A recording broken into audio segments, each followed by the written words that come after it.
मनसे आणि उभाटाच्या मोर्चामध्ये कुठल्याही पक्षाचा झेंडा नसला तरी संजय राऊत तुमचा अजेंडा ठरलेला आहे आणि तुमचा अजेंडा आदित्य ठाकरेंचं करिअर सेट करणं, अमित ठाकरेंचं करिअर सेट करणं, यासाठी मनसे आणि उभाटा गटाकडनं जेएनजीच्या नावाखाली हे आंदोलन हायजॅक करण्याचा प्रयत्न केला जातोय।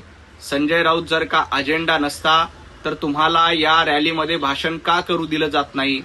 कारण संजय राऊत या रॅलीमध्ये भाषण केलं तर राहुल गांधींचा उदो करतील, राहुल गांधींचं कौतुक करतील आणि या आंदोलनाचं श्रेय राहुल गांधींना देतील।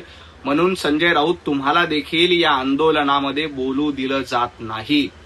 त्यामुळं तुम्ही या रॅलीत कुठलाही झेंडा घेत नसलात तरी तुमचा अजेंडा हा आदित्य ठाकरे आणि अमित ठाकरे यांच्या करिअरशी आहे, बाकी तरुणांशी, इथल्या जेएनजीशी, नीट परीक्षेशी आणि त्यांच्या विद्यार्थ्यांच्या, सर्वसामान्य तरुणांच्या करिअरशी तुमच्या या आंदोलनाचं काही देणं घेणं नाही।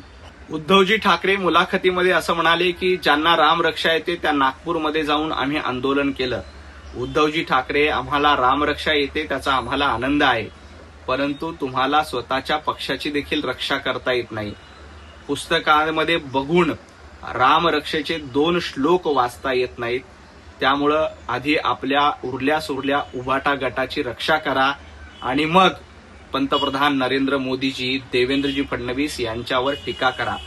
आपल्या पक्षाची राख होत चाललेली आहे, रक्षा होत चाललेली आहे, त्याकडे थोडंसं बघा।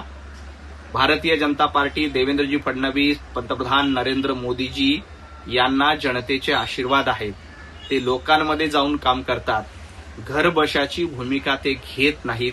त्यामुळे घरामध्ये बसून मुलाखती देणं, आपलीच बॅटिंग आणि आपलंच बॉलिंग हे जरा बंद करा।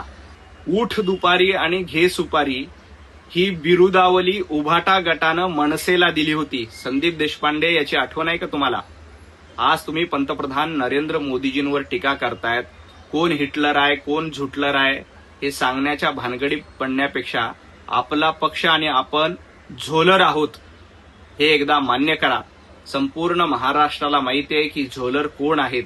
संदीप देशपांडे, तुम्ही आणि तुमचा पक्ष हा कायम झोलर या भूमिकेमध्ये राहिलाय, कारण कुठलीही भूमिका न घेणं ही तुमच्या पक्षाची भूमिका आहे। मध्यंतरी बिनशर्त पाठिंबा म्हणून उभाटा गटानंच तुमची खिल्ली उडवली होती, हे देखील तुम्ही विसरलात।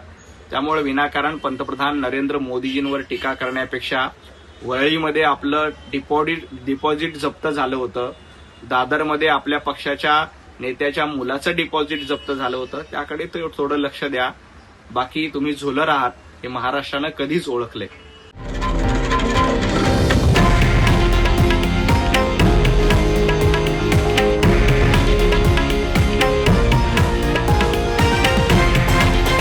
हे आहे देशातील नंबर 1 न्यूज नेटवर्क आणि आपण पाहत आहात TV9 मराठी, एकमेव।